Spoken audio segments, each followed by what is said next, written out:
All right, let's just jump right in. We're going to tackle one of those questions that sounds like a riddle, but it's actually one of the most mind-bending comparisons you can possibly make.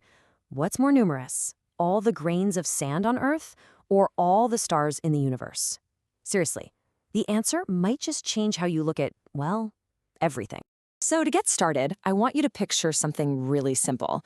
You're at the beach. You reach down, scoop up a handful of sand, and just watch those tiny grains trickle through your fingers. It's a feeling we all kind of know, right? It's almost peaceful. Just hold on to that image, because we're about to scale it up, way, way up.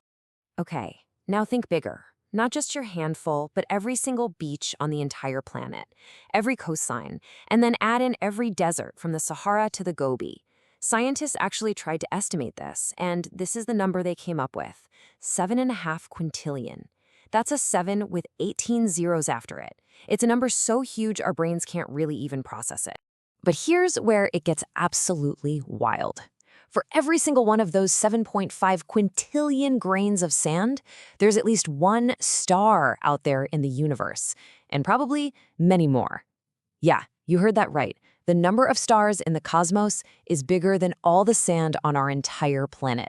So how on Earth, or, not on Earth, do we even begin to count the stars? It sounds impossible, doesn't it? But astronomers have a pretty clever way of getting a good estimate, and it all comes down to a bit of cosmic math.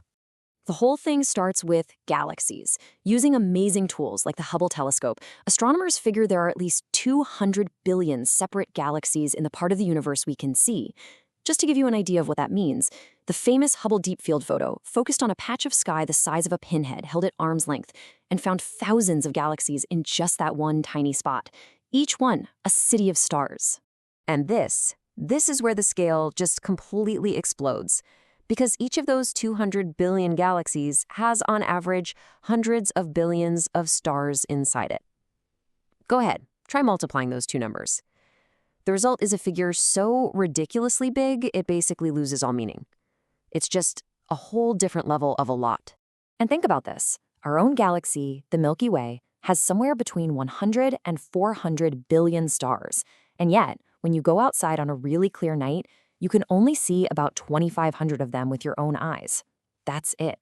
Most of them are just too far away, too faint, or blocked by all the cosmic dust. What we see is just a tiny, tiny fraction of what's really out there. Okay, so we've got this unbelievable number. More stars than grains of sand. Cool fact, but what do we do with that? Why does knowing this actually matter? Let's talk about what this cosmic viewpoint can mean for us. And that's a fair question, right? This is way more than just a cool piece of trivia you can bring up at a party. Really trying to wrap your head around this kind of infinity, it has a huge effect on how we see ourselves and our spot in the universe, right here on our one little grain of sand. Thinking about this stuff, just three really powerful things. First, it's humbling. It just reminds you how small we are in the grand scheme of things. Second, it makes you incredibly curious. If there are that many stars, how many planets are there? How many other worlds could be out there? And third, it can actually help reframe your worries. Suddenly, that stressful thing from your day seems just a little bit smaller compared to, well, all of that. And this just nails it. The great astronomer Carl Sagan said this, and it's honestly one of the most beautiful ideas ever. Our desire to understand the universe, our counting the stars and all that, it's not just us looking out. It's the universe itself, through us, becoming aware of what it is. We're like the cosmos's consciousness. So let's bring it all back home.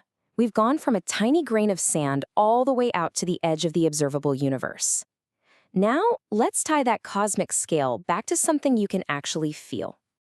So the next time you're on a beach and you let that sand run through your fingers, remember what we just talked about. Each one of those grains isn't just a speck of rock anymore. Think of it as a symbol for a star, a whole solar system, a world of amazing possibilities burning light years and light years away. And that's really the big idea here. A universe this huge isn't meant to make us feel tiny and insignificant. It's supposed to show us that the potential for discovery is pretty much infinite. If there are more stars than grains of sand, it means there are more opportunities for us to learn, more mysteries to solve, and more chances to just feel pure, simple wonder than we could ever count. So, I want to leave you with this last thought. Tonight, if you get a chance, just go outside and look up at the sky. And remember what we talked about.